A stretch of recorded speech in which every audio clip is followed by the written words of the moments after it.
మీ ఎలాంటి వ్యాపార ప్రకటనలకైనా వెంటనే మా ఛానల్ సంప్రదించండి. ఓం సదాశివ సమారంభాం వ్యాసశంకర మధ్యమాం అస్మదాచార్య పర్యంతాం వందే గురు పరంపరాం. జ్యోతిష్ శాస్త్రాన్ని భావతరాల వారికి ప్రసాదించిన ఋషుల యొక్క పాదపద్మాలకి నమస్కారం చేసుకుంటూ, అలాగే నాకు ఈ జ్యోతిష విద్యను నేర్పిన గురువర్యులు జ్యోతిష బ్రహ్మ కీర్తిశేషులు శ్రీ ఈరంకి సూర్యనారాయణమూర్తి గారు, సూర్యశ్రీ దైవజ్ఞ గారి యొక్క పాదపద్మాలకి నమస్కారం చేసుకుంటూ, ఓం శ్రీ మహాగణాధిపతి నమః, శ్రీ గురుభ్యో నమః, హరి ఓం. వీక్షకులందరికీ నమస్కారం.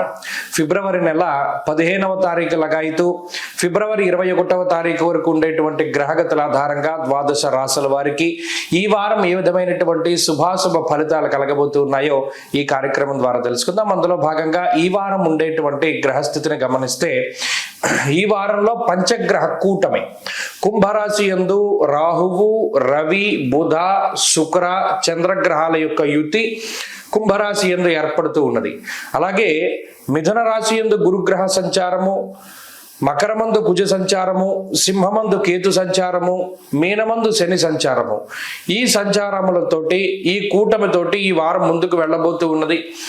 ఈ వారంలో ఉండేటువంటి ఈ గ్రహస్థితిని అనుసరించి చాంద్రమానం ప్రకారంగా గోచార దర్శనం వంటి ఉత్కృష్టమైనటువంటి గ్రంథం ఆధారంగా ఈ వారం ఏ విధమైనటువంటి ఫలితాలు కలగబోతున్నా తెలుసుకుందాం. కర్కాటక రాశి వారికి ఈ వారం ఈ పంచగ్రహ కూటమి కొంత వ్యతిరేకమైనటువంటి ఫలితాలను ఇస్తూ ఉన్నది.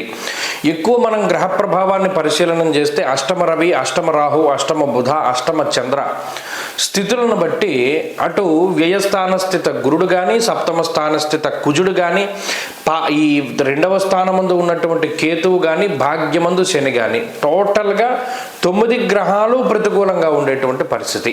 అంటే గోచారంలో దాదాపుగా అన్ని గ్రహాలు వ్యతిరేకంగా ఉన్నటువంటి వారంగా కర్కాటక రాశి వారికి ఈ వారం చెప్పుకోవచ్చును.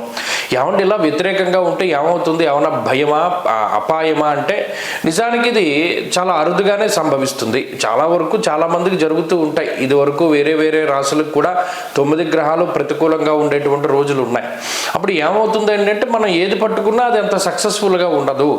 అజీర్ణమయ సంతాపం జానుబాధాంత దైవచ దుర్దోష శత్రు సంవాదో గమనాగమనం వ్యధ. అంటే ఇక్కడ అంతా ఏం చెప్పుకుంటూ వచ్చారు అంటే, అనవసరమైన ప్రయాణాలు, అంటే ఏదైనా ఒక పని మీద వెళితే ఆ పని అవ్వకపోవడము, దానివల్ల మరి అంత దూరం జర్నీ చేయడం వల్ల శారీరకంగాను, మానసికంగాను, ఆర్థికంగాను ఇబ్బంది రావడము, అలాగే ఈ ఆహార సరిగ్గా జీర్ణం కాకపోవడం వల్ల వచ్చేటువంటి సమస్యలు ఎక్కువగా రావడము, అంతేకాకుండా ఏ పని ప్రారంభం చేసినా అది ఎక్కువ ల్యాగ్, అంటే జాప్యం అధికంగా ఉంటూ ఉండడము, అంతేకాకుండా ఎవరితో పడితే వారితోటి కొంత మాట పట్టింపులు, దుర్దోష శత్రు సంవాదం.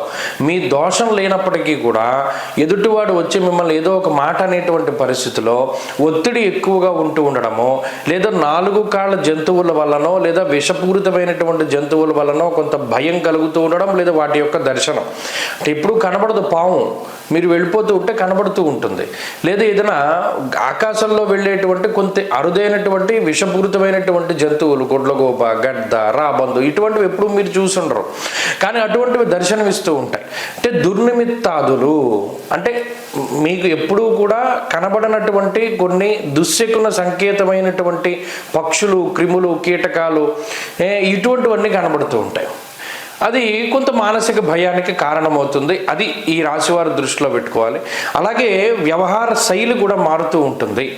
ఉద్యోగపరంగా, వ్యాపార పరంగా కొంత అధికంగా శ్రమ పడవలసి ఉంటుంది. ఇలా ఈ పంచగ్రహ కూటమే కాకుండా మిగతా గ్రహాలన్నీ కూడా కొంత ఇబ్బంది పెడుతూ ఉన్నటువంటి తరుణంలో ఈ వారంలో కర్కాటక రాశి వారు జాగ్రత్తగా ఉంటే మంచిది. ప్రయాణాల విషయంలో కానీ, లేదా పెట్టుబడుల విషయంలో కానీ, ఆరోగ్య విషయంలో కానీ శ్రద్ధ తీసుకుంటూ ముందుకు వెళుతూ ఉండడం చెప్పదగినటువంటి సూచన. ఈ వారంలో ఈ రాశి వారు కొంత అనుకూలమైన ఫలితాలను సాధించడానికే పరమేశ్వరుని యొక్క ఆరాధన చేస్తూ ఉండడం చెప్పదగినటువంటి సూచన.